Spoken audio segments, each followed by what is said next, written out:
بسم اللہ الرحمن الرحیم. RFI ٹاک کے ساتھ میں ہوں نصرت مرزا. آج کا پروگرام انتہائی اہم ہے اس لحاظ سے کہ ہم اس میں کئی 5-6 موضوعات پہ گفتگو کریں گے. جو اس میں کشمیر ہے، اور کہ جو الیکشن ہو رہے ہیں وہ، اور شہباز شریف صاحب کا جو دورہ ہے اقوام متحدہ کا وہ، امریکہ میں جو الیکشن ہو رہے ہیں وہ، اور افغانستان اور پاکستان کے درمیان میں تناؤ ہے وہ، اور بنگلہ دیش میں جو معاملات ہیں وہ. تو یہ جو ہمارے پاس 6 موضوعات ہیں جس پر ہم گفتگو کریں گے. اور ہمارے ساتھ جو ہیں وہ اسکائپ لنک پر جناب ڈاکٹر جمیل احمد خان صاحب جو کہ سابق سفیر ہیں، علی سرور نقوی صاحب ہیں جو اسکائپ پہ بھی جو اسکائپ پر ہمارے ساتھ ہیں ویڈیو لنک پر، اور محترمہ تسنیم اسلم صاحبہ ہیں جو سابق ترجمان ہیں دفتر خارجہ کی، وہ ہمارے پر ٹیلی فون لائن پہ ہمارے ساتھ موجود ہوں گی جو جس پہ ہم گفتگو کرتے ہیں. تو گفتگو کا آغاز ہم کرتے ہیں. پہلا سوال علی سرور نقوی صاحب سے کر رہے ہیں اور ان سے گفتگو کا آغاز کرتے ہیں. پہلے تو یہ بتائیے کہ یہ جو بنگلہ دیش میں جو ایک فنومینا بنا ہے یہ کیا ہے؟ ایک تو یہ کہا جا سکتا ہے کہ یہ نتیجہ تھا کہ جو سپریشن تھی، جو انڈیا کا انفلوئنس تھا، جو انڈیا کا قبضہ تھا بنگلہ دیش میں، وہ ان سالوں کے بعد میں، یعنی جو اب 71 کے بعد سے چھڑا ہے. ایک تو یہ بات کہی جا رہی ہے کہ اور وہ جو ہے جو بنگال کے جو جذبات تھے وہ بہت ان کے خلاف ہو گئے تھے، اور انہوں نے ظلم بھی بہت کیا ہے. بہت لوگوں کو جو پاکستانی تھے، پرو پاکستانی تھے، پرو اسلام تھے، ان کو بہت ہی بے دردی سے مارا ہے اور بہیمانہ قتل کر کے ان کو جوڈیشری قتل کیے ہیں. ایک تو یہ وجہ بتائی جاتی ہے. دوسرا یہ بات بتائی جاتی ہے کہ اصل میں جو وہاں پر امریکہ یہ چاہتا تھا کہ جو چٹاگانگ سے کوئی 12 کلومیٹر کے فاصلے پر ایک جزیرہ ہے جہاں پر جو پکنک پوائنٹ بھی ہے،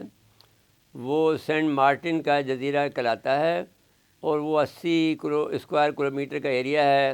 اور جب ہائی ٹائیڈ آتی ہے تو صرف وہ 10-12 کلومیٹر رہ جاتا ہے، لیکن اس کے باوجود بھی لوگ وہاں پر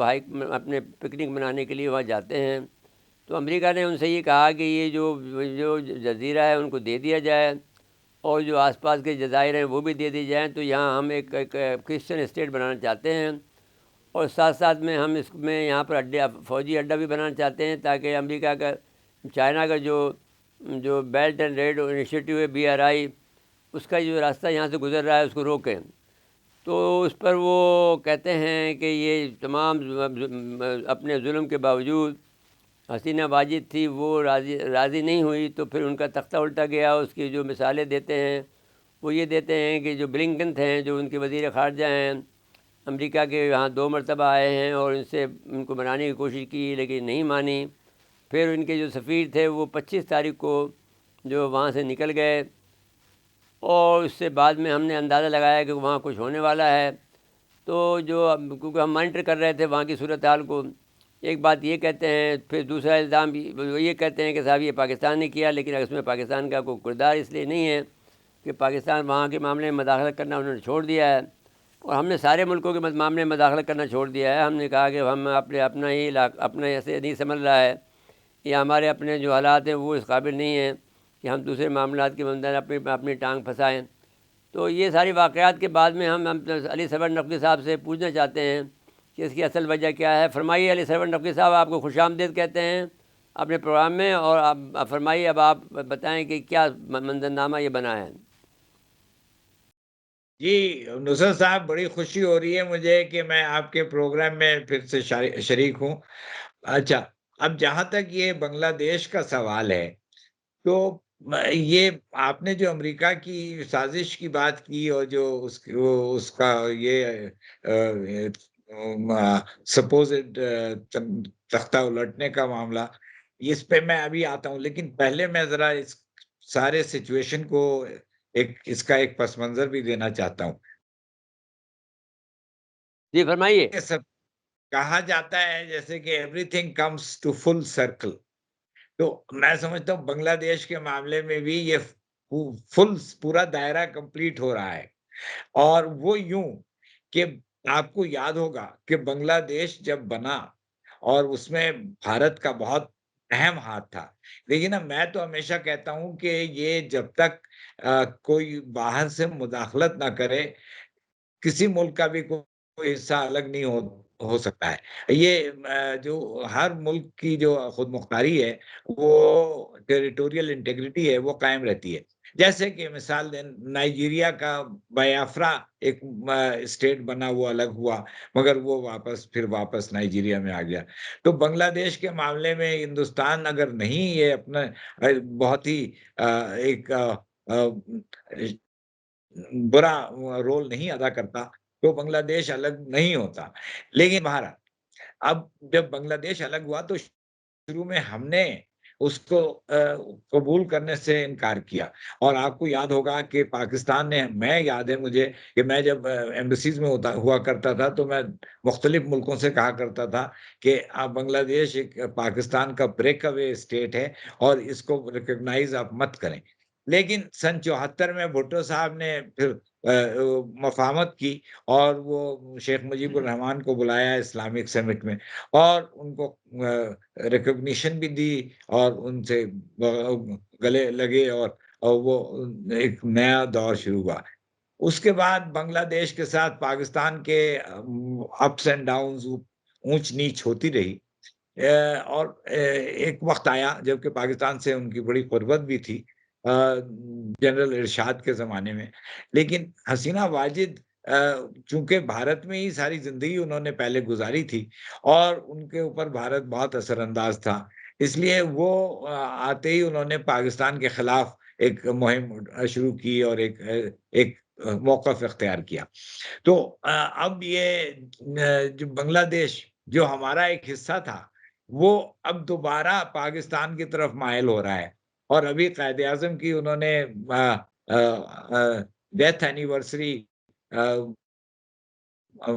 بڑے جوش و خروش سے، اور یہ وہاں پہ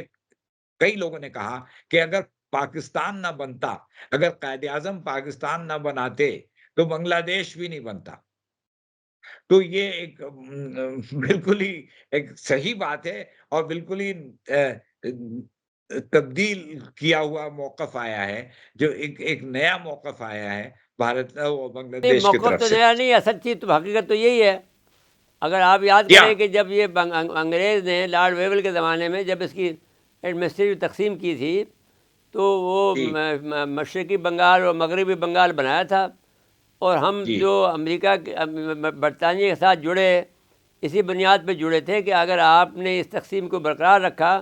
تو ہم آپ کا ساتھ دیں گے، ہم آپ کے سبجیکٹ بن جائیں گے، ہم آپ کے وفادار ہو جائیں گے۔